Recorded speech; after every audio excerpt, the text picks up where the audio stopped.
Aujourd'hui, le podcast est une présentation de Comparer ma prime. Check bien ça, je te lis ça, puis après ça, je te fais un résumé. Comparer ma prime simplifie le processus d'assurance en fournissant une comparaison exhaustive et transparente parmi les plus grandes compagnies d'assurance au Canada. Ils ont une équipe qui regroupe des CPA, des conseillers et des planificateurs financiers. Bon, ça, c'est le bas de plate, là, mais c'est une belle plug. Mais ce qui est cool avec eux autres, c'est qu'ils se spécialisent, dans le fond, dans les cas refusés. Tu sais, souvent, les anciens détenus, c'est dur de se faire assurer. Si t'as pogné une balloune, après ça, c'est dur d'avoir de l'assurance. T'as été cancellé pour non-paiement des assurances. Si t'es jeune, des fois, c'est dur de se faire assurer. Et eux autres se font la mission du aucun cas refusé. Il y a le site Internet ici en bas à l'écran, mais si tu vas sur YouTube, dans la description de la vidéo YouTube, ils ont tous leurs liens. Tu cliques, tu vas tomber sur leur site Internet, rentre en communication avec eux autres si tu as des problèmes d'assurance. Puis même si tu n'as pas de problème d'assurance, ils vont faire des comparaisons puis ils vont trouver la meilleure prime possible. Comparez votre prime. Salut tout le monde, ici Cédric Bergeron, je suis l'animateur du podcast Au Parloir. Si tu es un fan du podcast et que tu veux supporter, tu as deux options, www.patreon.com/auparloir où tu as accès à tous les épisodes à l'avance et peut-être des petits plus qui vont s'en venir aussi. Donc, c'est 5 $ US par mois. C'est vraiment une belle façon de m'aider. Sinon, il y a une façon gratuitement. C'est simple, tu vas sur YouTube, tu t'abonnes à la page, tu likes, tu laisses un commentaire, tu partages au monde. Pour toi, ça va te prendre 2 secondes. Pour moi, ça fait une grosse différence. Ça va vraiment aider à reach le plus grand nombre de personnes possible. Super apprécié. Bienvenue au Parloir. Aujourd'hui, j'ai reçu Antoine Duquette qui a été sentencé pour violence conjugale. Mais on comprend que violence conjugale ne rime pas nécessairement avec violence physique. Et moi-même, le premier, c'est ce qui me vient en tête quand on parle de violence conjugale. Mais justement, Antoine n'est pas un gars violent. Je dirais qu'Antoine était un gars insistant. Je vais vous laisser découvrir son histoire par vous-même, mais j'ai trouvé que c'était un angle intéressant. Encore une fois, je me répète, je ne suis pas nécessairement d'accord avec les gestes, les idéologies et les termes utilisés par mes invités. Mais je suis quelqu'un qui prône la liberté d'expression. J'aime les gens francs, qui parlent avec leur cœur. Bienvenue au Parloir.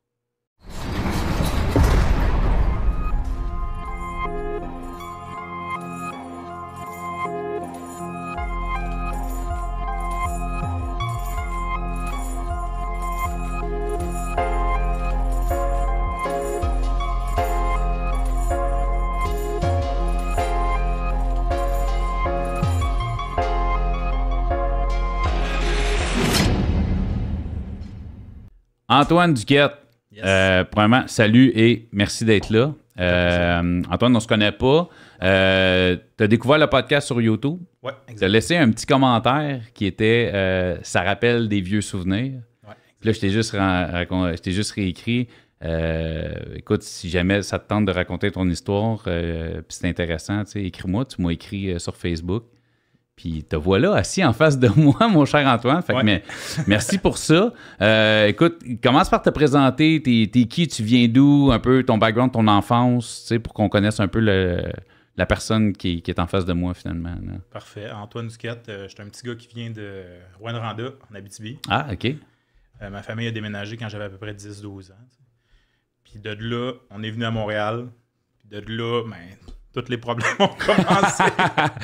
Fait que le classique de la région que les parents veulent pas, hey, va pas à Montréal, c'est plein de criminels puis de tueurs. Pis... Ouais, ben c'est ça, c'est plus gros, il y a plus d'affaires à faire, plus de niaiseries à faire aussi. Fait que de là, c'est ça.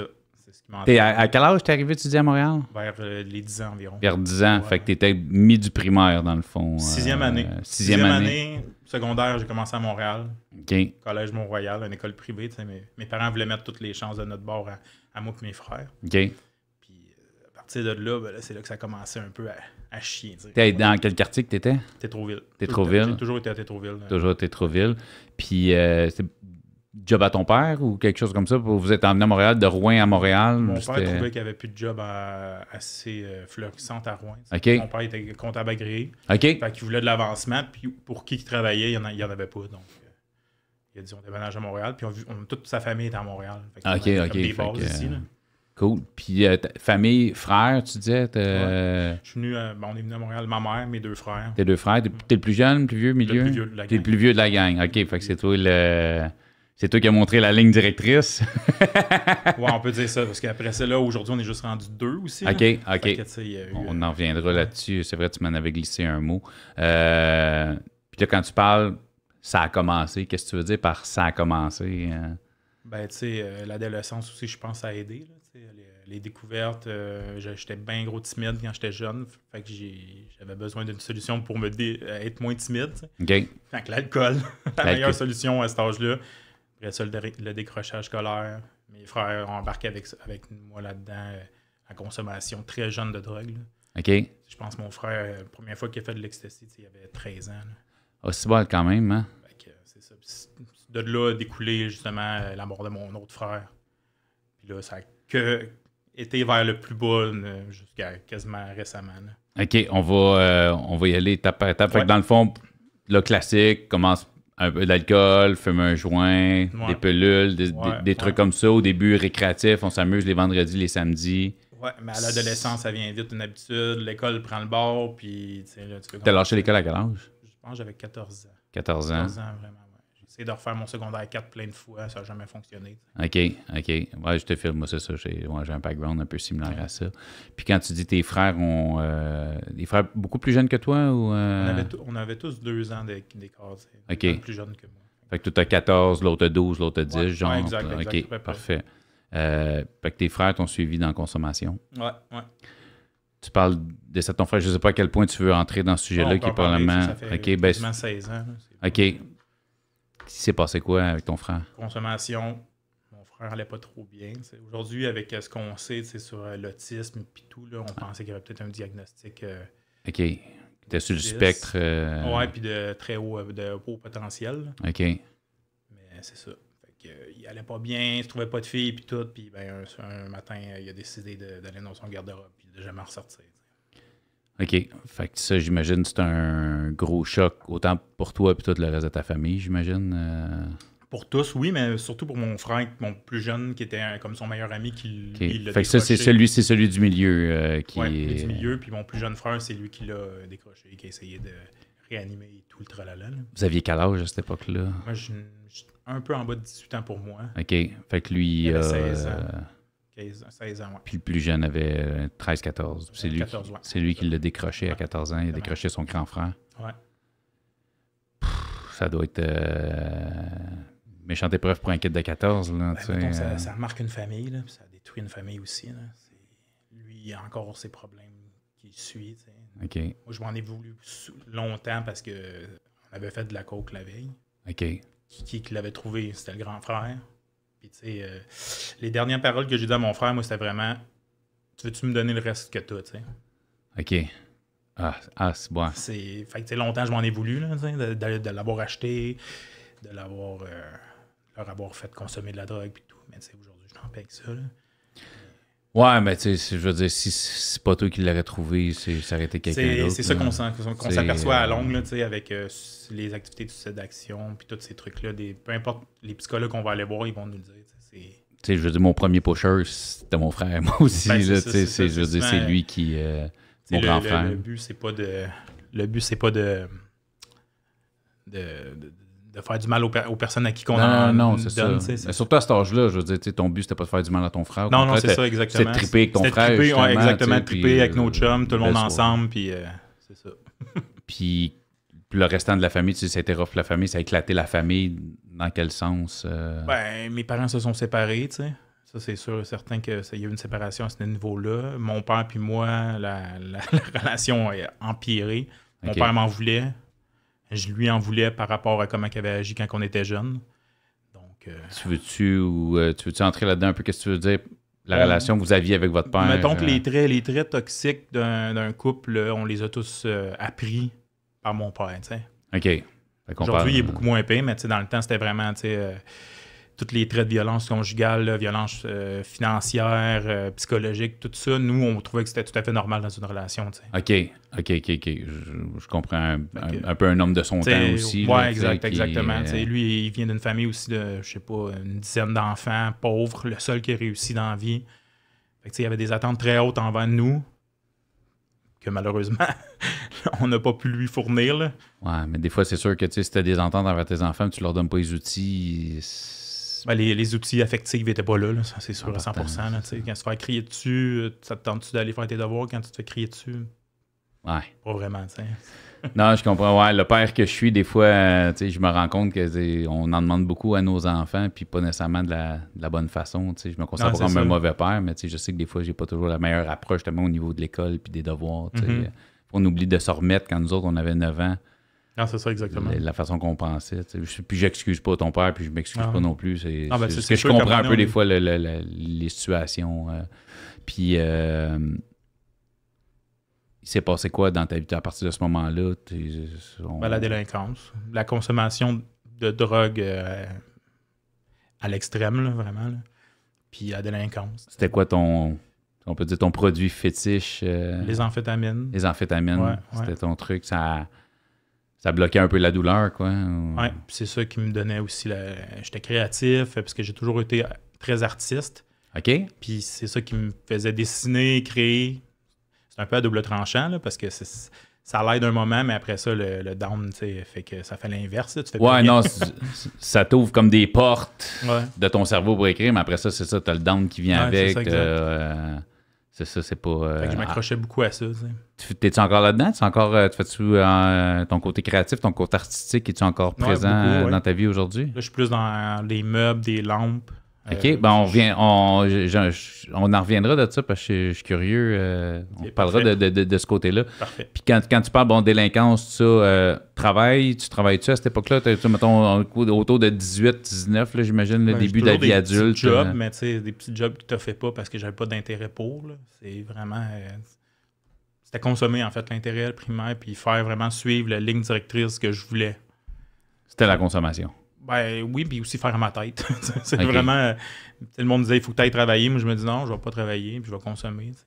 Je me le disais pas directement, mais c'est ce que je faisais. C'est ce que tu faisais. Ouais, l'autorité n'était pas ta plus grande des passions, mettons. Non, oui, crime, non. Puis consommer, ça coûte cher? Ça coûte cher, oui. Fait que ce que je faisais, c'est souvent, je rendais des services. J'avais une plug, j'en achetais à bas prix avec l'argent du monde, puis je me faisais une cote plus du stock. Ton stock. Ouais. À un moment donné, ça suffit plus, là, parce que aussi à un moment donné, le monde, il change. Là. Moi, je me suis tenu beaucoup avec des gens qui consommaient très jeunes. Fait que rendu à 20 ans, là, les trips du monde avaient passé, tu sais. Ouais, eux autres, c'était des trips des vendredis, des samedis, mais toi, c'était un everyday, là. Ouais, c'est ça. Fait que tu trouves des chums. C'est facile de tripper en gang les jeudis, vendredis, samedis. Mais toi, t'es encore sur ce buzz-là, dimanche, lundi, mardi. Non, ben c'est ça. C'est comme continuel. Ouais. Puis, mais tu as continué de consommer, puis ça coûte de plus en plus cher parce que tu es capable de consommer de plus en plus. Ouais, c'est ça. Fait que début vingtaine, j'ai trouvé la solution, mais je me suis dit, je vais devenir vendeur. Puis j'ai demandé à la personne à qui me fournissait.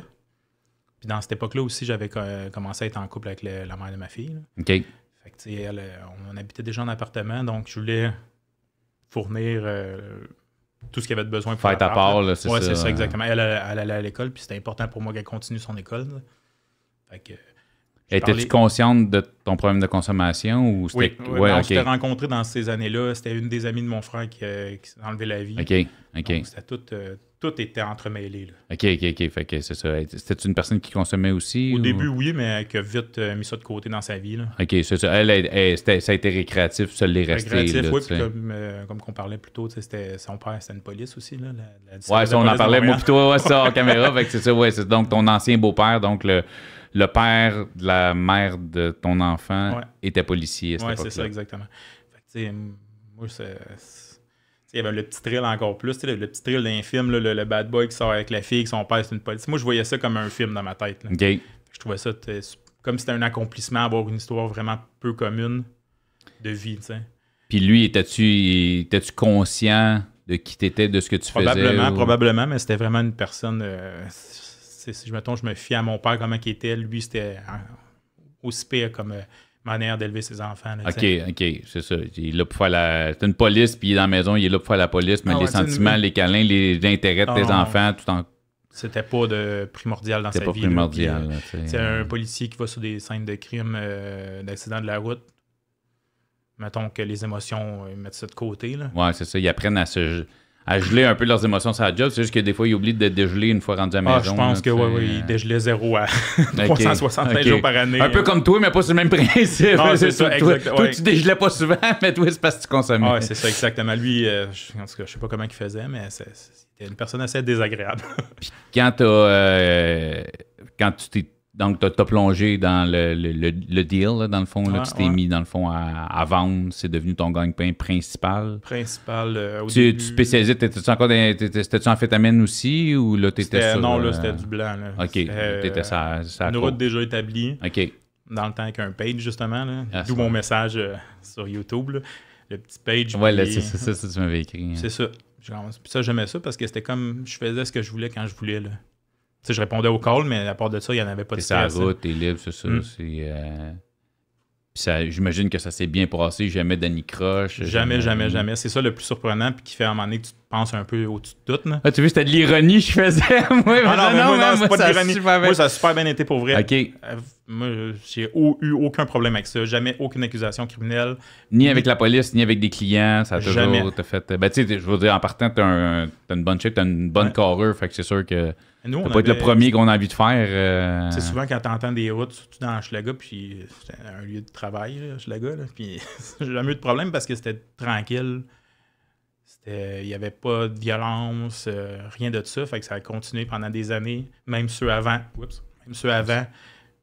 Jamais d'arrestation. Tu sais, quand on était 3 personnes sans casier qui travaillaient. Fait que, OK. Quand tu te fais arrêter, les polices ont dit il fait juste se promener en char. Là. Ouais, non, c'est ça. Fait que t'as jamais eu de condamnation pour... Jamais, même aucun problème. Par la suite, avec ce qui s'est passé, il y a des polices, des fois, qui ont eu des petits doutes, mais tu sais, ils m'arrêtaient pas pour ça. Ils n'ont jamais eu de preuve. Non, c'est ça. Vas-y donc avec ce qui s'est passé. Ben là, c'est ça. Ça fait à peu près 12 ans que j'étais avec la mère de ma fille. La même vie qu'elle commence de moins en moins à accepter.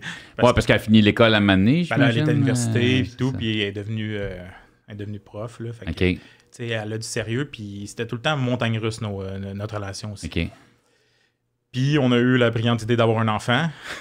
OK. Ça faisait 12 ans que vous étiez ensemble, ça va so-so. On dit, pour sauver notre couple, on va faire un enfant. Genre. Je sais pas si c'était pour sauver notre couple, peut-être, Inconsciemment. Inconsciemment, c'était ça, là, je pense, oui. Là. Mais ça fait l'effet contraire. Là. Fait que... En général, pas mal ça qui arrive. Puis j'ai l'impression aussi qu'elle a fait une petite dépression postpartum aussi. Ouais. Fait que, mettons, me tolérer, c'était encore moins dans ses priorités. Là. Donc, c'est ça. Fait que là, ça commençait à vraiment aller mal. Je me permets de te poser la question. Étant donné le background que tu as, étant donné le background familial que tu as, est-ce que tu te considérais comme étant un bon chum, malgré... Non, c'est ça. Non, absolument pas. OK. Absolument pas. Avec la consommation, en plus, zéro. La dernière fille avec qui j'étais, elle avait dit t'es un très bon ami, mais un chum à chier. OK. Puis je pouvais pas dire non. Parce que tu répétais un peu les patterns. Ouais, c'est ça, les patterns. Dans lesquels tu as grandi, dans le fond. Ouais, exactement. Violence qui reviennent rapidement. Là, psychologique, violence monétaire, tout ça. Puis avec la consommation en plus, c'est encore pire. Puis sur le paranoïa, puis... ouais, c'est ça, exact. Ça. Puis, OK, fait que vous avez eu votre enfant, ça n'a pas aidé. Ben là, l'écart entre moi et elle, c'est vraiment élargi. Là. Puis là, ben, à un moment donné, un jour... c'est comme dans un couple, à un moment donné, l'homme se rend compte de rien, mais la femme, elle est déjà depuis longtemps fixée sur ce qu'elle veut. Oui, c'est ça. Puis ben, du jour au lendemain, elle me dit je veux plus qu'on soit ensemble. Tu veux-tu? Puis elle m'a proposé d'aller en médiation pour la petite. Okay. Mais moi, l'image de famille que j'avais, de notre famille, je voulais qu'elle reste intacte. Fait que j'ai dit non. Puis là, ben, c'est là que la marde a commencé, vraiment intensément. Elle a pris une avocate. Puis pour être le jour que la marde a vraiment commencé, je m'en allais chercher la petite à la garderie, puis je la vois en sens contraire avec la petite. Là, j'ai tilté. Fait que je me suis mis devant son char, j'ai bloqué. J'ai poussé son char avec mon char pour qu'elle me donne la petite, elle a appelé la police, puis là, ben, la police est venue me chercher. Ben, je la comprends aussi, là. C'est sûr que si t'es en interdit, tu pousses son char avec ton char. Fait après ça, j'étais allé chez son père, me suis pogné avec son père, mais tu sais, son père. T'étais sûrement pas à jeun. Mais tu sais, dans ce temps-là, pour tu vrai. L'étais jamais. Hein. C'est ça. Tu sais, je me levais, puis je prenais une moitié de speed. C'était comme un mode de vie, là. C'est comme un fumeur qui fume une clope en se levant le matin. Ouais, c'est ça, exactement. C'était continuellement, cloc, tout le temps. Là. Tout le temps. Fait que là, t'es dans un mood, dans le fond, tu penses que ton couple va quand même bien, puis là, non, mais c'est ça, puis là, ton ex t'apprend que, ben finalement, non, ça va pas bien, je veux qu'on aille en médiation, toi, tu l'acceptes pas. Ça va pas bien, puis je veux plus être avec toi, surtout, puis je veux qu'on se sépare, qu'on aille là. Puis clairement, là, si je me fie à l'histoire de la garderie, elle veut pas que tu te retrouves avec ta fille, là. Non, c'est ça. Puis elle avait déjà pris une avocate, puis tout, puis tu sais, on dirait que toute la réalité est venue me rechercher d'une shot. Là. Puis il est arrivé quoi? Juste, je m'arrête à la chute de la garderie, tu dis, elle a appelé la police. Mais là, c'est parce que j'étais pogné avec son père, j'ai reculé, mon volant a glissé, puis j'ai rentré dans son truck, en tout cas. Mon volant a glissé! Ouais, ça, c'est l'histoire officielle. Correct, j'accepte. J'étais arrivé chez nous, puis là, ben, la police débarque, mais c'est pas un char, comme 10 chars. J'étais accusé de voie de fait grave, séquestration, de la grosse affaire que les policiers accusent au départ. Là. Là, ils disent, vous venez avec nous ou on vient vous chercher. J'ai dit, je vais venir, tu sais. Puis là, ils m'ont libéré pas le jour même, l'autre avec des conditions. Quelques temps après, j'ai brisé une condition. Condition qui était, j'imagine... De ne pas rentrer en contact avec elle. Mais tu sais, vu que c'est la garde, la petite, puis ça, là, elle avait tout le pouvoir pour la petite.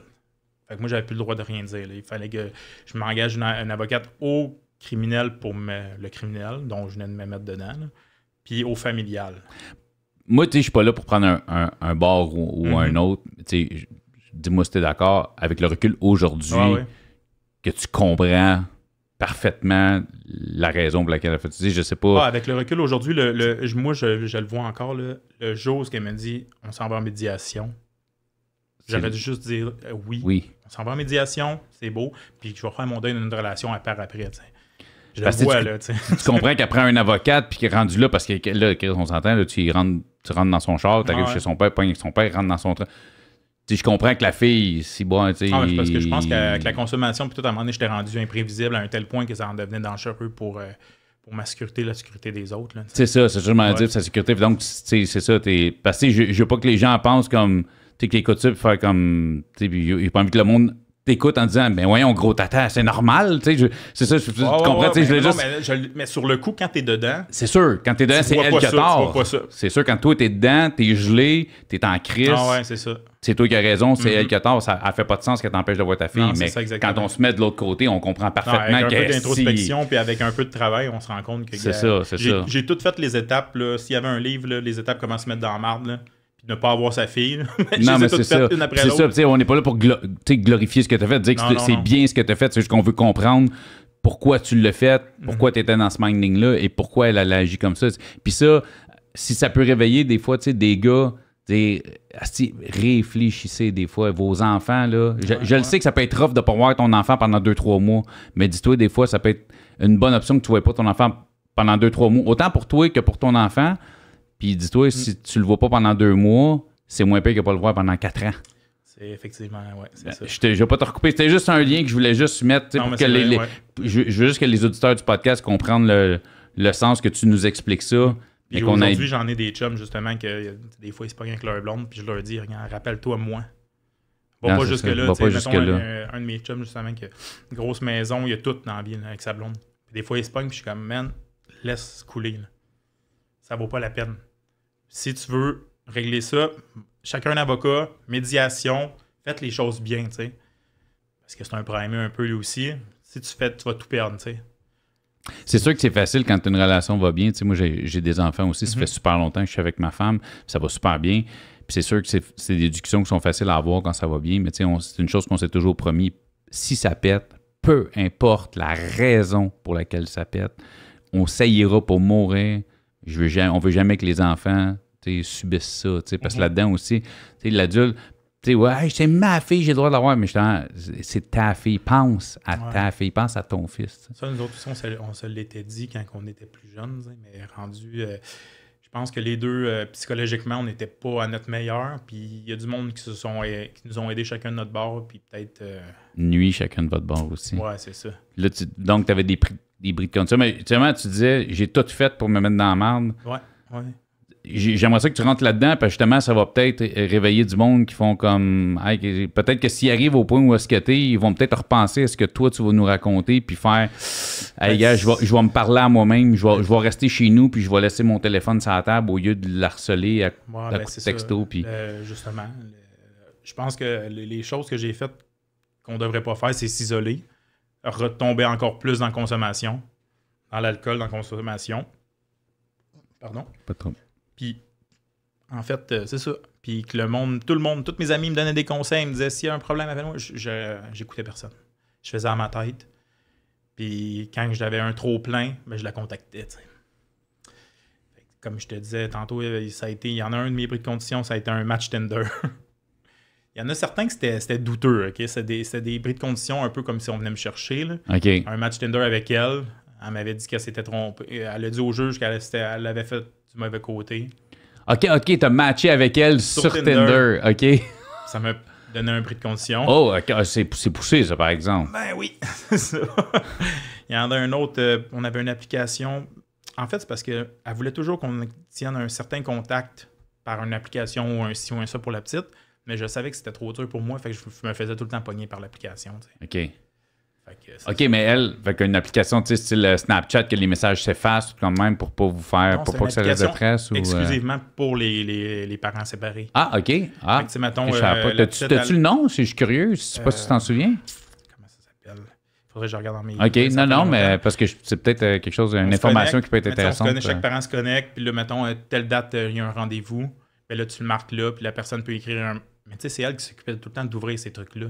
Moi, j'avais jamais le pouvoir de rien. Okay. J'avais un petit pouvoir, j'écrivais mes commentaires comme... c'était jamais méchant. C'était jamais gentil, là. Mais c'est ça, t'accumulais. Fait que là, t'avais une petite porte qui était ouverte. Ouais, là, tu crachais ton venin à côté. J'avais pas le droit de voir ma fille tout seul, parce que la DPJ avait rentré là-dedans. Mais elle était vite ressortie. Petite fille ironique. Là, la DPJ m'avait dit, tout est beau. Ma fille, elle avait une chambre. Elle voyait que je m'en occupais bien. Puis tout, mais elle disait, c'est une chance d'être pas un vendeur de drogue. Ça m'avait fait bien rire à ce moment-là. Tu leur dis, tu faisais quoi à cette époque-là? Je travaillais pas. OK. ça a passé longtemps, souvent que ça, que je travaillais pas. Tu recevais de l'aide sociale, mettons, ou même non, pas? Même pas. OK, tu travailles pas, tu posais pas plus de questions que ça. Non, c'est ça, exactement. Très bon système de DPJ au Québec, c'est fou. Ouais. Mais tu sais, c'est ça, fait que la petite, elle manquait de rien, mais j'avais juste le droit de l'avoir une fois par semaine avec ma mère qui était personne... comme surveillant, moi, mais pas moi, c'est ça. Ma mère devait toujours être là, tu sais. Fait que c'est ça. Puis ça se passait bien quand tu avais ta fille. Ah, ça se passait super bien, mais là, plus qu'elle vieillissait, plus qu'elle faisait des crises, pour me voir plus. OK. Puis ton ex, t'étais pas trop dans avec le concept. Non, pas pantoute.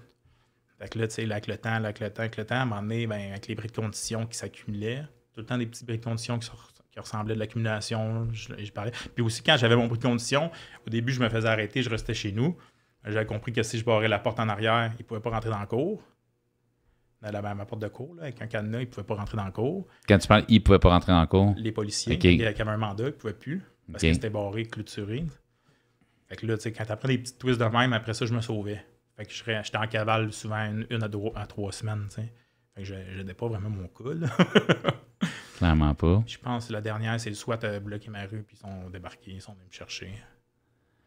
Et tout ça relié que à des bris de condition sur le fait que tu n'as pas le droit de rentrer en contact avec ton ex, avec qui, si je me trompe pas, puis je ne prends pas un bas ou l'autre, mais autre peut-être le moment du char que de pousser ton char avec son char. C'est le seul moment. C'est harcèlement criminel, il y avait des menaces, il y avait des trucs, mais c'était tout relié à ce moment-là. Il n'y a jamais eu de violence physique envers autrui, disons. Là. Non, en tout cas, avec ta blonde, je ne sais pas avec ton beau-père, là, à quel point ça n'aime pas. Non, il m'avait fait des menaces voilées. Il me disait, viens-t'en. Il savait comment faire pour que j'aille des accusations, puis pas lui.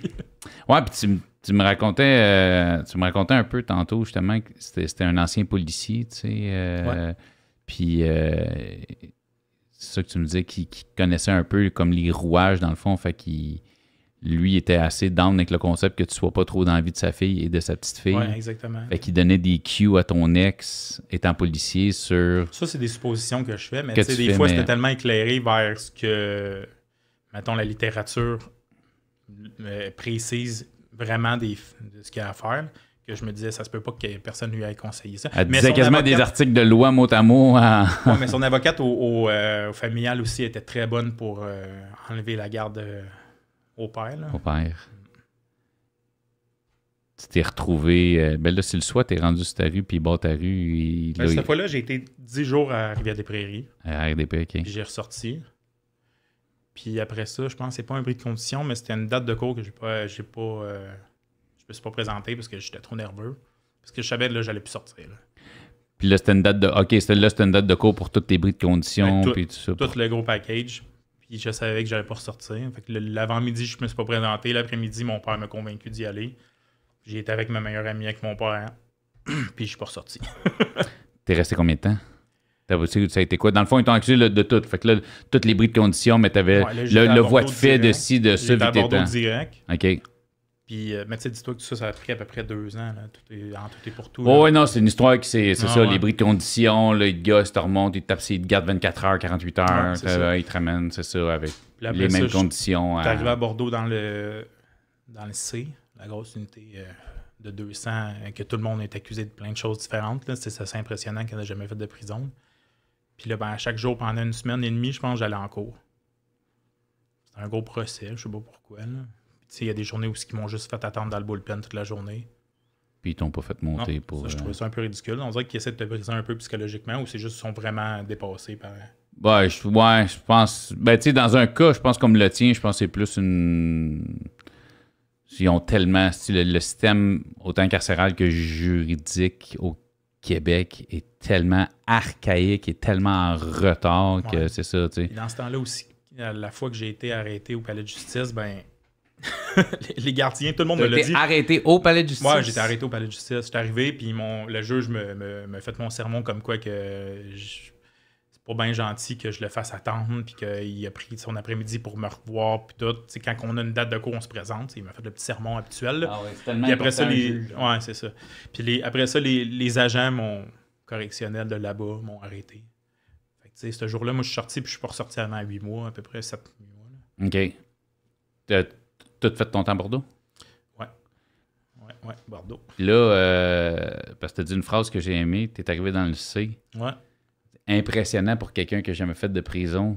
Ben, quand t'arrives dans le C, une petite image que je peux donner pour le monde qui sont un peu plus visuels, là, tu rentres, c'est 3 ou 4 étages grillagés.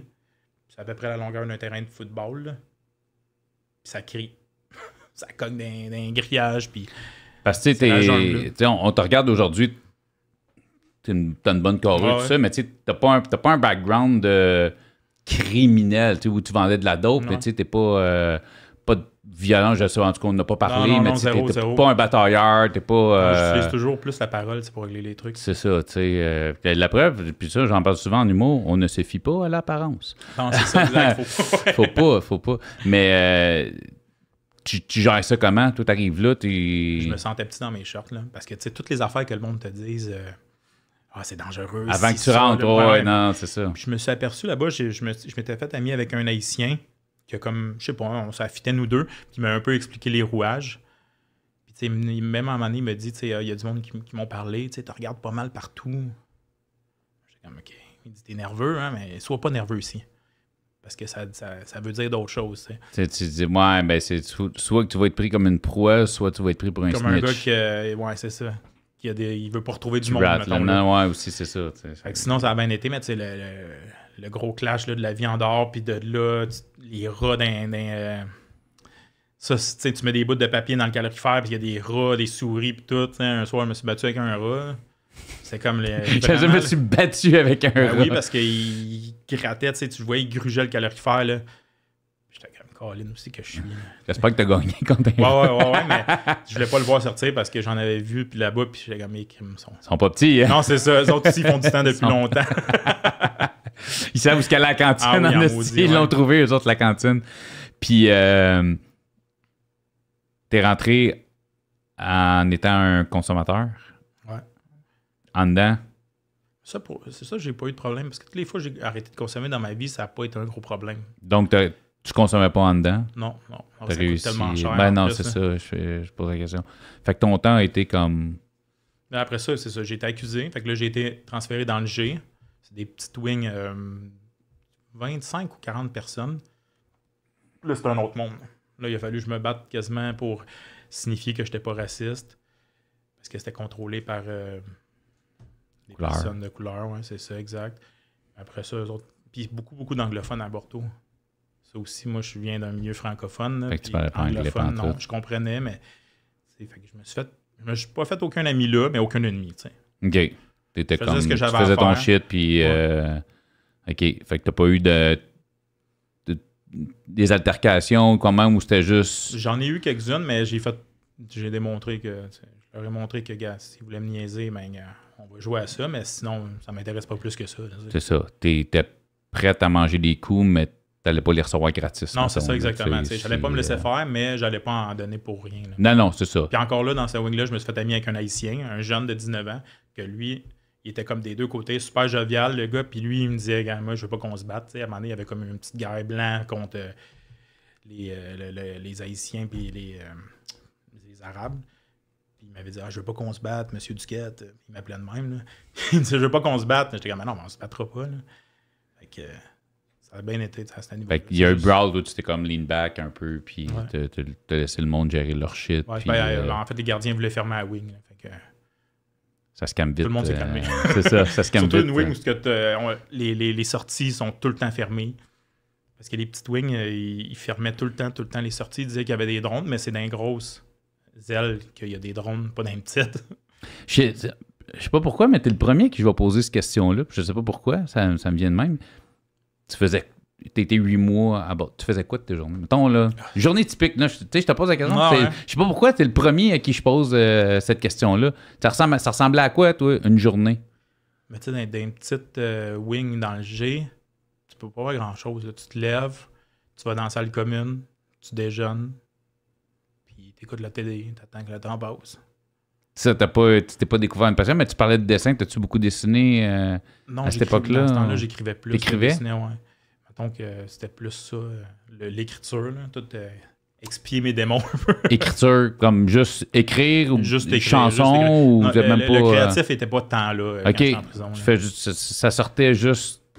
Au lieu de le dire, tu l'écrivais. C'était trop un poids parce qu'il fallait tout le temps que je joue une game de tout le temps être plus en dehors de ta froid, cellule, il fallait que Ouais. c'est ça, faut que tu sois... Je suis quand même assez naïf. Tu sais, moi, je me fais ami facilement avec les gens. Puis là-bas, je me suis aperçu avec le temps que c'était majoritairement tous des crosseurs. Ils veulent tout de quoi de toi, tu sais. Puis moi, je sais pas, la loyauté, c'est vraiment important dans ma vie. Fait que j'ai vu que c'est pas là que je rencontrerais du monde. Tu t'es pas fait des grands chums avec qui t'es... non. Tu t'es pas fait des grands amis là-bas avec qui tu chill encore aucun en dehors. aucun là, contact de ça, puis puis ça m'intéressait pas. Fait que c'est une journée, tes journées, Ah, c'est vraiment t'écrivais, t'écoutais la TV, tu mangeais Écoute la tes télé, snacks, puis... si t'as une sortie de cours, t'es content. Tu vas dans la douche 2 ou 3 heures parce que t'as rien à faire. Là, on jase, on niaise entre gars, puis c'est pas mal tout ce qu'il y a à faire. Au début, il y avait une Xbox dans une wing. Fait que c'était le fun, on jouait au Xbox. Mais sinon, là, c'est vraiment ça, là, c'est plate. Là. Puis, non, mais c'est ça, je pense. Ça, je suis curieux. Si FM, ça te prend 3 semaines, 1 mois avant de le recevoir. Puis après ça, je faisais juste la wing, monter les marches en haut. Ça pendant 2, 3, 4 heures.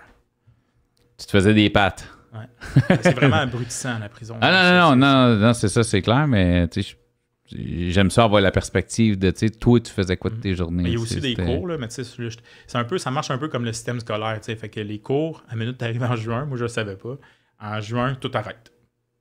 Fait que tu sais, pendant ça, moi j'avais poterie, je faisais tous les cours inimaginables que je pouvais avoir, mais en juin, ça arrête. Fait que l'été, tu fais rien.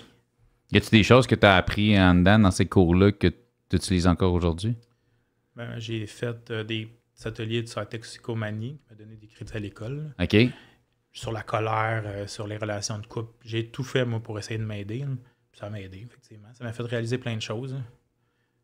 Puis, c'est ça. Il est arrivé quoi après cette période-là de 8 mois? Ben, moi, j'ai fait une demande de libération conditionnelle qui a été acceptée 3 semaines après. Fait que, mettons, Mettons, il m'acceptait cette journée-là. 3 semaines, 1 mois après, j'étais libéré de mon 2 tiers. Mais là, ça a trop tardé. Fait que j'étais à la maison de transition. J'ai fait tout mon temps. J'ai pas fait 2 tiers de ma peine. J'ai fait tout mon temps complet, moi, à la place. Avec la maison de transition. Parce que c'était aussi une condition de la libération conditionnelle. Parce que quand ils m'ont accusé, là, ça va un peu dans tous les sens. Ouais, non. Mais quand le juge m'a accusé, il m'a dit que j'étais une personne irrécupérable. Puis ma peine, c'est une peine exemplaire. Ben, c'était surtout à cause du nombre de prix de condition en 2 ans que tu as eu qui... Et puis c'est affiché, c'est une peine exemplaire qu'il m'a donnée. C'est ça qui est... Ce que je trouve plate un peu du système, puis en même temps, tu sais, puis je suis vraiment pas la personne qui veut défendre ce système-là. Mais tu sais, à un moment donné, tu sais, un bris de condition, eux autres, ils font comme 8 bris de condition. Tu sais, ils peuvent pas s'attarder à chaque... Tu sais, hey, le swap tender, il va pas lire que c'est un swap tender. C'est un bris de condition, c'est un bris de condition, un bris de condition. Fait que tu sais, eux autres, tout ce qu'ils voient, c'est...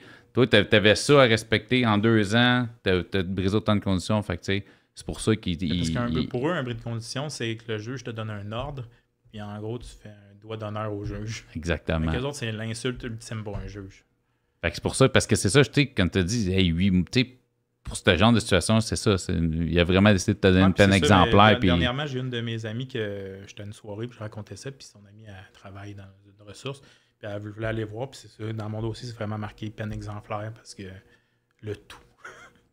Ils ont vraiment voulu me donner de quoi de gros pour que ça soit après ça repris par d'autres. C'est ça, ils ont voulu faire jurisprudence avec ton dossier, dans le fond. Exactement. Là, quand même, c'est poche que ça tombe sur toi que, ben, gars, là, je trouve qu'il y a trop d'histoires dans ce genre-là, puis que les gars s'en sortent trop facilement, puis là, c'est sur toi que ça tombe. Tantôt, ce que j'allais dire, c'est que juste avant, quand je me suis fait arrêter, tout le monde me disait, hey, tu t'es pas fait arrêter au bon moment, parce que c'était le gars qui venait d'être arrêté, là, que la SQ, le sablon est venu avec une fille, la SQ, chercher son stock, puis là, il a fermé la porte, puis il l'a tué, tu sais. Ouais, sur l'autoroute, là, c'était pas cette histoire-là, en tout cas. Non, c'était vraiment... La fille de la SQ était avec la jeune fille. OK. Elle est rentrée chez le gars, il a fermé la porte, la SQ était de l'autre bord, puis il l'a tué, tu sais. OK. C'est un gros cas de violence conjugale, de féminicide, puis ça tombait dans le même temps. OK. Fait que ça n'a pas... on dirait que les juges étaient comme là, ça suffit, là. Puis je pense qu'aujourd'hui, avec la quantité de féminicide qu'il y a, je pense que si tu aurais eu le double aujourd'hui, peut-être, parce que c'est rendu... C'est un fléau, on va se dire, c'est un problème. Là, puis c'est pour ça, la raison pour laquelle tu es en face de moi, parce que moi, là, le podcast, c'est pas parce que tu as fait du temps que tu vas te retrouver assis en face de moi. Il y a des choses pour lesquelles moi, j'ai aucune tolérance. Il n'y aura jamais un pédophile assis en avant de moi. Ne perdez pas votre temps à m'écrire. Mais toi, c'est ça, on avait parlé un peu, puis je savais qu'il n'y avait pas de violence physique. C'est pour ça, moi, s'il y avait eu, même si tu m'avais dit, oh, mais j'étais tellement gelé à l'époque, mais je tapais sur ma blonde, tu ne serais pas assis en avant de moi. Fait que c'est pour ça que tu es là, parce que je sais que dans ton histoire, il n'y a pas ça, il n'y a pas de violence physique. Fait que c'est pour ça que je trouve ça intéressant aussi d'avoir l'angle aussi du père qui est pas facile, mais tu n'étais pas une personne facile non plus. Fait que c'est pour ça, il n'était pas arrivé, c'est pas... puis ce que j'aime aussi de ce que tu me dis, c'est que tu te victimises pas. Je sais pas si tu comprends, parce que, probablement à l'époque, oui, parce que si tu devais te dire, Chris, c'est pas de ma faute, c'est pas moi, puis c'est la faute des autres. Mais aujourd'hui, t'as compris que t'étais le problème, dans le fond. Là, c'est encore là, c'est pour ça que je dis, c'est une des raisons pour laquelle t'es assis en avant de moi. Comment t'as trouvé ça, la transition? C'est plus dur que la prison. Ça, là, tout le monde dit ça. En transition, ils ont vu que j'étais une personne assez intelligente. Que j'allais contourner toutes les règles que je pourrais contourner. Fait qu'ils m'ont mis tout le plus serré que je pouvais avoir. Fait que ça a été tough. Mais j'ai réussi. Veux-tu rentrer un peu dans les détails? Ben, il voulait mes états de compte. Tout, c'est ça. Tous mes états de compte. Puis là, j'étais comme, pourtant, j'ai pas été accusé de vente de drogue ou de ci ou de ça. Il dit, non, on veut tout ça. Les états de compte, il fallait que je me trouve un travail. Il fallait que... En tout cas, c'était assez compliqué, là. Mais je l'ai fait. Mais c'était juste beaucoup de charges de plus. Les heures de rentrée, les heures de sortie, t'es où? Ouais. T'as dépensé, t'as acheté un paquet de cigarettes, garde ta facture. Oui, exactement. Mais tu sais, j'ai réussi à... Habituellement, dans le système, j'ai toujours réussi à bien m'en sortir, là. Parce que... Puis, tu sais, on en a parlé, j'en ai parlé avec d'autres, puis c'est parce que la transition, en même temps, ça le dit, c'est pour faire la transition entre la vie en prison puis la vie normale. Le seul problème, moi, je trouve, des maisons de transition, c'est que tu passes de la vie d'un enfant de 5 ans, où est-ce que tu es logé, nourri, tu n'as rien à t'occuper, tu n'as jamais rien à réfléchir, ou est-ce que tu as la vie de tous les jours? Mais on dirait que la transition, c'est comme... C'est pas une transition. Une transition, ça le dit, c'est de transitionner d'une chose à l'autre, mais on dirait que c'est l'extrême, là. Tu passes de... si j'ai rien à m'occuper jamais, j'ai pas de compte à payer, pas rien, pas de bouffe à penser, pas d'épicerie à faire, à sacrément, je suis dans l'armée, là. Ouais, c'est ça, exact. C'est pas ça une transition. J'appelle pas ça une transition. Tu sais, moi, je considère qu'une transition devrait être de plus en plus... Oui, c'est pas ça. Puis les gars au fédéral qui viennent en transition, bien souvent, ils remontent assez rapidement Ben parce qu'ils sont complètement désarçonnés. Là. Ils savent pas quoi faire. Ils viennent, ils dorment, ils disent il faut que tu trouves un appartement. Ils disent Chris, ça fait 10 ans que j'ai pas d'appartement, qu'est-ce que je fais? C'est même pas comment fouiller sur Google. Puis, c'est ça. La dernière fois, il est rentré, lui, il allait au guichet automatique, il rentrait son petit livret, faire imprimer. C'est ça. C'est ça, là. Les outils sont pas là. Puis je trouve que les barèmes sont trop serrés, sont trop tight pour transition. Pour la transition, c'est ça, comme la réinsertion au Québec. Là, on pourrait en parler pendant des heures, puis c'est une utopie. Là. Ça n'existe pas. Là. Ben, on n'a pas des heures, mais on a une heure. Mais moi, mon agent de probation en milieu carcéral à Bordeaux, j'y avais dit, la réinsertion sociale, là, puis tout, là, c'est du gros n'importe quoi. Là. Vous parlez de ça, vous prônez ça, mais où en prison? Ah non, elle me dit pas ici, tu vas trouver ça. Mais oui, mais crime, c'est où tu veux que je trouve ça? Une fois dehors, tu sais, les premières heures que j'étais dehors, là, j'étais étourdi. Là. J'ai pas été en prison pendant des années. Là. 8 mois, tu sais, c'est pas... Juste, la première fois que j'ai conduit mon char, j'avais quasiment mal au cœur. Là. Tellement qu'il y avait de stimuli, trop d'affaires qui tournaient. Pis... Fait que, tu sais, j'imagine pas quelqu'un que ça fait 10-20 ans. Là. Ma mère, elle a suivi beaucoup d'ateliers à un programme qui s'appelle Relais Famille. Là. OK. Puis c'est des trucs par rapport à des personnes incarcérées ou des familles de personnes incarcérées pour les aider. OK. Puis elle a fait beaucoup d'ateliers avec ça, puis c'est tout le temps le même constat. Là. La réinsertion, ça n'existe pas. Là. Elle est venue à faire ça à cause de toi? Ouais, ou parce que ma mère avait beaucoup... Dans le temps, ma mère avait une très bonne vision de la police. Elle avait confiance en service de police, puis plus le temps avançait, moins qu'elle avait confiance. OK. Puis après ça, au service carcéral. Elle s'est rendue compte que c'était du gros n'importe quoi, là. Puis elle a décidé d'aider des gens qui sont dans ce milieu-là. Mais pour s'aider elle, premièrement, parce qu'elle avait à la base, c'est ça. À accepter tout ça. T'sais. Puis c'est ça, elle fait des ateliers justement avec du monde. Puis elle me disait souvent, la réinsertion, là, quand tu vas là, les gars, ils disent, bon, tu peux aller travailler dans la construction. Ben oui, j'ai déjà travaillé dans la construction, ça ne m'intéresse pas de travailler dans la construction. T'sais. C'est comme si tu avais été en prison, tu peux juste aller travailler dans la construction. Je trouve que c'est aberrant, là. T'sais, au moins nous ouvrir un peu plus de puis comment, comme la meilleure façon de pitcher quelqu'un dans le système, c'est de le faire monter, c'est... Je comprends là, que du monde peut dire « Ouais, mais là, on ne pourra pas les prendre par la main un par un. » Non, mais offrez quelque chose de plus, parce que si tu envoies quelqu'un faire quelque chose qui haït, il pourra pas, il va tellement s'emmerder que justement, il va retomber dans la consommation, ils vont retomber dans le crime ou de quoi de même. À un moment donné, il faut que les ouvertures, puis, c'est pas tout le monde qui veut revenir dans le système, mais s'il y en a qui veulent revenir dans le système, donner les outils pour. Là, les aider moindrement, je pense. Puis, moi, tout le monde que j'ai reçu sur le podcast, puis qui s'en sont sortis, s'en sont tous sortis par eux autres mêmes. C'est pas le système carcéral, c'est pas la réinsertion, c'est pas la transition qu'ils ont aidé, c'est eux autres qui se sont aidés. T'sais. Certains, ça a été une psychologue qu'ils ont rencontré qui a fait ouvrir les yeux et qui ont réussi. C'est pas tout le monde qui a le même background, c'est pas tout le monde qui a le même vécu, mais en tout cas, ça c'est pour ça. Mais, parce que si on attend que le système nous aide, on va attendre longtemps à motadine. Puis, tu sais, je veux dire, t'es la preuve justement que tu viens de me dire que c'est pas ça qui t'a aidé. Non. Mais tu t'en es sorti. Moi, ce qui m'a aidé vraiment, c'est le combat avec ma fille, que je voulais la garde de ma fille, que j'étais prêt à tout faire pour avoir la garde de ma fille. Quand j'étais dans tous les trucs judiciaires, j'essayais pareil d'avoir un peu plus de garde à chaque fois. Il me donnait un petit peu, il m'en donnait un petit peu, mais c'était jamais beaucoup. Là. Puis quand j'étais allé en prison, j'ai pas vu ma fille jamais, parce que sa mère voulait pas... Aucune visite. Sa mère voulait absolument pas, vu que c'est elle qui avait la garde totale.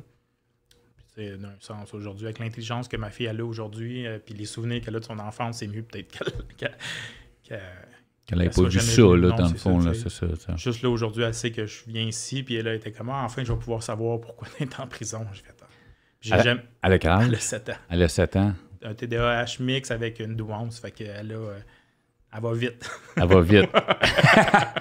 Dans ce combat-là, ce combat-là qui t'a aidé à te remettre sur le droit chemin, c'est passé comment ce combat-là? Ben là, en fait, ça a été quoi? C'était quoi le cheminement, tout ça, pour que... En fait, c'est que j'ai réalisé qu'il y avait beaucoup d'efforts qu'il fallait que je fasse pour moi en premier. Être bien moi-même pour après ça que la petite, elle le voit, puis que le juge aussi le voit. Que tout le monde le voit. Je pense que quand tu vas bien, le monde, il le voit. T'sais. Fait que c'est ça.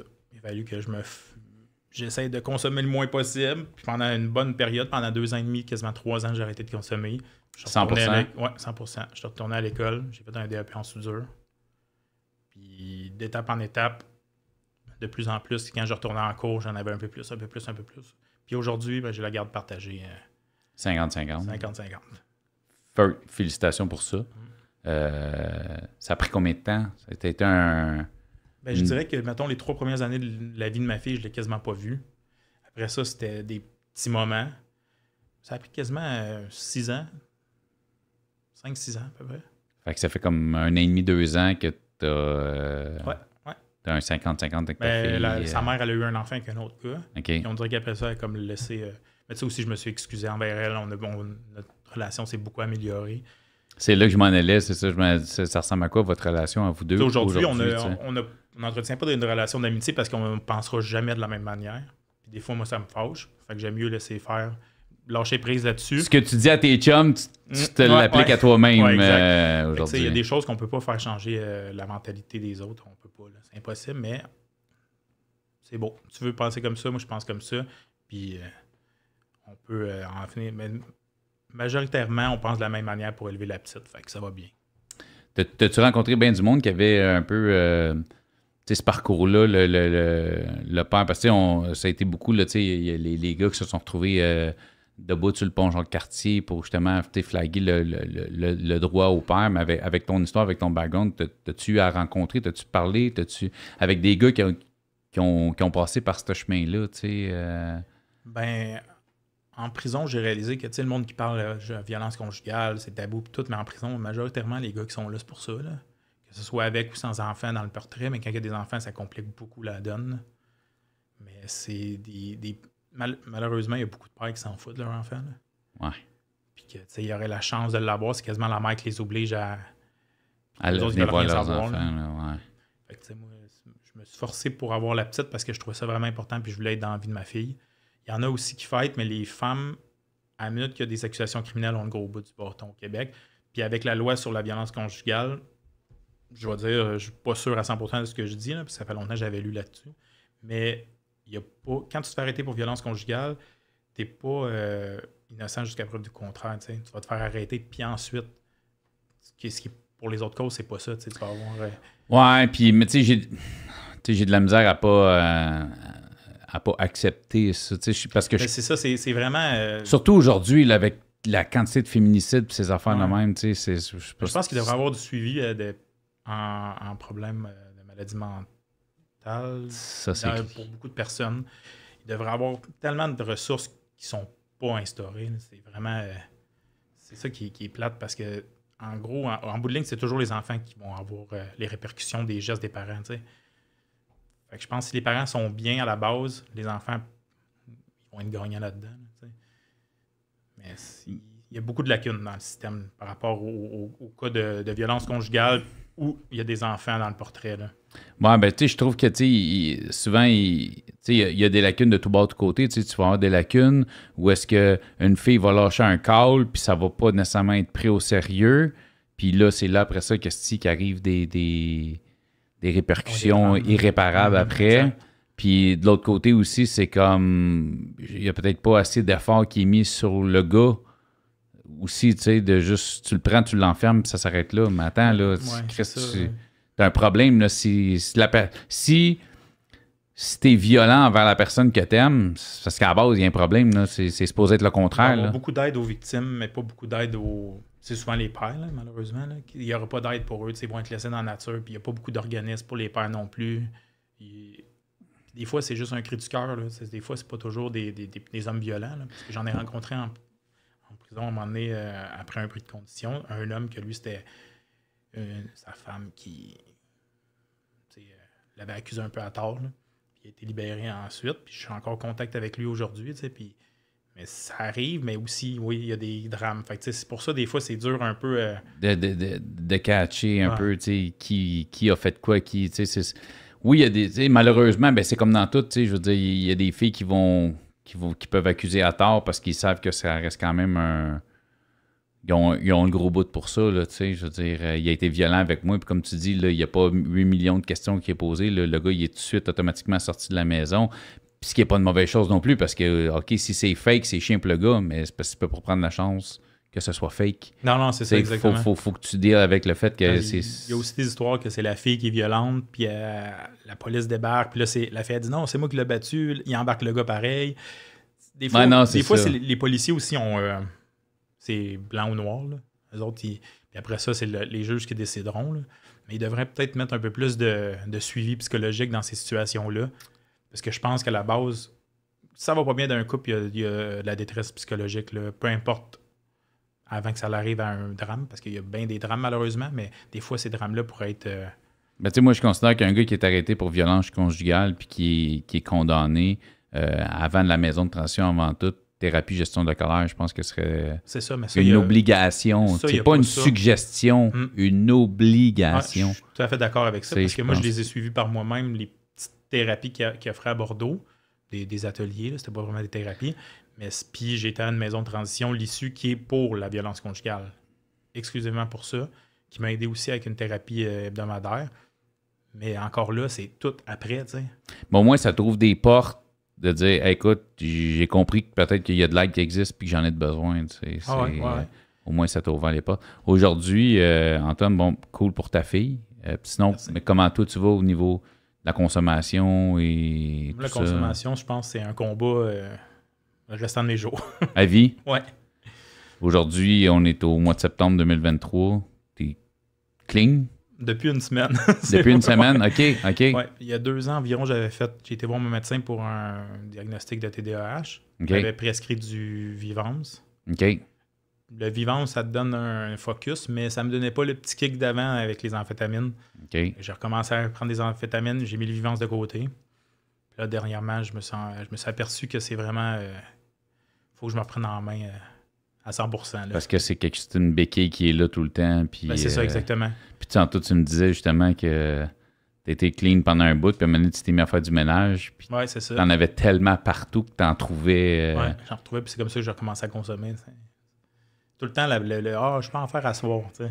Le à soir, il dure des années après. Puis, as-tu pensé peut-être aller. Là, tu dis, fait 2 semaines par toi-même. Tu t'as juste comme. As-tu pensé peut-être t'inscrire justement à une thérapie ou quelque chose comme ça? J'étais à Dollar-Cormier pendant longtemps. Là. OK. Mais c'est vraiment, je pense que le travail, c'est tout seul. Parce que j'allais à Dollar-Cormier, j'avais arrêté puis j'ai recommencé. T'as-tu encore des conditions à respecter aujourd'hui? Oui, mais pas en lien avec ça. Pas en lien avec ça. Non, parce qu'il y a une autre chose qui est arrivée par après. Ah! On y va-tu? On peut y aller. On y va. C'est encore la consommation, qu'est-ce que ça donne, puis les relations avec un être aimé, tu sais. OK. Ben là, c'est de la récidive. Avec mon ex, ça a fait... je l'ai contacté, elle voulait pas que je la contacte, récidive. Là, j'ai eu la grosse affaire. Avec ton ex, là, tu parles de la mère de ta fille encore? OK, c'est ça. Là, OK. Attends, on va aller... On recule. Fait que t'es sorti, t'es clean, tu travailles sur tes affaires avec ta fille, OK. Je dois avoir un emploi. OK. Je travaille dans une rôtisserie. OK. Puis il y a une petite jeune là, puis on tombe amoureux. Hang out, OK. Puis c'est ça. Ça a fini... tu sais, quand j'avais le feeling qu'il fallait pas que je me lance là-dedans, je me suis pas écouté, j'ai recommencé à consommer en travaillant là-bas, j'ai recommencé à vendre. Le même pattern qui a recommencé avec mon ex, puis ça a donné la même chose. Elle voulait plus que j'aille la voir, j'ai été la voir à son travail, accusation, puis vu que c'est la récidive, ben, ils l'ont tout de suite pris. T'sais. Fait que tu t'es refait rembarquer. T'as-tu été accusé encore cette fois-là? Oui, mais ce qui m'a aidé, c'est que c'était le même procureur que la cause d'avant. OK. Il a dit au juge qu'elle avait... Le monsieur Duquette qu'elle avait vu dans ma première cause, puis celle-là, c'était 2 hommes complètement différents, que j'avais énormément changé. OK. Mais vu la récidive, j'ai eu 7 mois de sursis à la maison 24h/24. OK. Après ça, 5 mois couvre-feu. Là, j'ai 3 ans de probation plus 240 heures de travail communautaire. Donc, garder du silence. C'est ça. Le gars est en moi. Garder la paix. Ouais, ça, c'est toujours... Pas rentrer en contact avec elle. Ouais, exactement. C'est pas mal, j'imagine, en gros, les mais par la suite, après ça, moi, j'ai décidé d'aller voir une psy pour des problèmes de lâcher prise, que je n'étais pas capable de mettre fin à des relations. Parce que c'est ça, toi, ton gros problème, en fait, c'est ça, parce que t'es pas... c'est ça le terme qui est rough, c'est que t'es accusé de violence conjugale, mais t'es pas violent, dans le fond, t'es harcelant. Tu devrais plus être accusé d'harcèlement conjugal. Sauf dans un cas de... conjugal. Ça devient de la violence conjugale. C'est aggravant. C'est aggravant. Fait que si, mettons... OK, Fait que harcèlement criminel, c'était de l'harcèlement criminel, mais harcèlement criminel, j'aurais rien eu. T'aurais rien eu. Quasiment. Mais vu que c'est une personne avec qui t'étais en couple, ça devient... aggravant. Un voie de fait, mettons quelqu'un... ben là, je dis ça, mais... tu vas dans les journaux des fois... Ouais, voie de fait aggravé. Voie de fait aggravé, violence conjugale, c'est toujours aggravant. OK. Tu vois, quelque chose que j'apprends aujourd'hui. Fait que t'es plus en contact avec cette personne-là. Non, je suis pas en contact. T'es-tu en couple aujourd'hui? Non. Je mets ça de côté pour un bon moment. C'est ça. Dans le fond, je veux que tous mes trucs soient réglés avant, que je sois bien dans ma tête, bien avec ma fille. Puis après ça, on verra. En ce moment, ta priorité, c'est ta dépendance puis ta fille. Ouais, c'est là-dessus que tu te concentres. Rester sobre puis être un bon père. Exactement. Puis quand ça va être... Puis là, tu travailles aussi sur toi pour comprendre pourquoi tu n'es pas capable de lâcher prise quand tu es dans une relation, même si la relation, c'est de la merde. Je l'ai pas mal compris. En train, c'est de l'acharnement, tu sais, tout le temps, mais il faut que j'ai appris à laisser aller les choses dont j'avais pas le contrôle. Penses-tu que ça part de quand tu étais kid, justement, de ce que tu n'as pas reçu, tu sais, je pense que ce oui, que tu n'avais pas, quelqu'un te le donnait, puis quand... Ça part de loin, parce que, tu sais, quand tu vois tout le temps, mettons, ton père qui envoie chier ta mère ou qui est vraiment dénigrant ou pas le fun avec la famille, mais qui est tout le temps là, tout de suite dans ta tête. Une femme, peu importe comment je vais la traiter, elle va être là, c'est la même, tu sais. OK. Mais après ça, tu te rends compte que c'est pas le même, il n'y a rien de positif, puis il n'y a rien de sain là-dedans. Puis toi, t'es pas la personne qui reçoit le plus d'amour, fait que quand t'as quelqu'un dans ta vie qui t'en donne, puis qui veut partir, c'est la fin du monde, là, c'est parce que la relation était tellement intense, il y a une intensité aussi à la relation que tu mets, puis il y a une importance à la relation, fait que quand c'est fini, c'est la fin du monde. T'acceptes pas ça. Non, c'est ça, exact. C'est ça. Mais au moins, tu es une personne qui était capable de se contrôler à un certain niveau, donc au niveau physique. Ça, respect pour ça. Je comprends pourquoi les arrestations. Je comprends aussi que, tu sais, veux pas, je parle souvent de pas juger par l'apparence, mais tu sais, la carrure que tu as aussi. Je comprends que, tu sais, les policiers vont te voir, vont voir une petite fille, vont faire comme, ben là, mon chum... C'était souvent c'est parce que si tu décides, tu sais, t'as jamais été là, mais si tu décides de le devenir, Chris, c'est ça, exactement. Toi contre une femme, pas elle qui va gagner. Là, j'ai toujours, avec les policiers aussi, j'ai toujours été super gentil avec eux autres. Le fun, des fois, ils me notaient par en avant. T'sais. C'est ça, t'as jamais résisté puis à cracher sur le monde. Non, jamais. T'as pas un background de violence physique. Là, non, c'est vraiment, quand je me faisais arrêter, c'est la game. Tu te fais arrêter, ben... t'ont eu, qu'est-ce que tu veux faire? Mais tu sais, honnêtement, je trouve ça intéressant. J'ai eu plusieurs podcasts qui sont tournés, puis c'est la première fois, c'est ce que je trouvais intéressant que tu viennes justement, parce que c'est un niveau d'incarcération, puis c'est un niveau de crime, je le mets vraiment en parenthèse, mais c'est un niveau de crime qu'on n'entend pas beaucoup parler. Qui peut-être pour le monde qui si t'écoutes le podcast puis toi tu veux juste entendre des deals de drogue puis des meurtres, c'est pas le but du podcast. Moi, le but de ce podcast-là, c'est de comprendre, le monde partage, puis en même temps, peut-être que tout ça par quoi toi t'as passé, ça va peut-être faire réaliser des trucs à des gens qui vont regarder ça, à des gars, puis qui vont faire comme ouais. Parce que c'est extrêmement tabou, comme tu disais, justement, quand on entend violence conjugale, là, le nombre de fois que dans des soirées j'ai dit violence conjugale, je suis accusé de ça, mais tu sais, j'ai rien fait de violent. Non, ben oui, tu sais. Le monde non, c'est ça. Ben oui, s'ils appellent ça de même, c'est pour ça. Honnêtement, moi, le premier, tu me dis violence conjugale, tout ce que je vois, c'est une main en face d'une fille. C'est ça, mais c'est le terme, tu sais, fait que tu sois harcelant ou des menaces, peu importe, que ce soit que par l'écrit ou verbal, ça va rester violence conjugale, puis ils vont tous mettre ça ensemble. Ça va être un cas de violence conjugale, même si c'est avec ton ex de longue durée, la mère de tes enfants depuis longtemps, ils vont mettre ça en cas de violence conjugale. Au Québec, ils font ça. Écoute, honnêtement, je te souhaite que tu sois capable de rester fort, rester à jeun pour toi, pour ta fille. Je souhaite que la relation avec ta fille ça en est juste comme elle semble être sur une belle aire d'aller. Oui, effectivement. Là, s'il y a des filles qui regardent le podcast, vous le trouviez cute. Elle ne sait pas d'aller le trouver et d'y envoyer des messages. Il n'y a pas le temps pour ça en ce moment. Il se concentre sur lui. Ouais. Antoine, merci mon chum, merci de ton partage. Ben, merci d'être venu au parloir.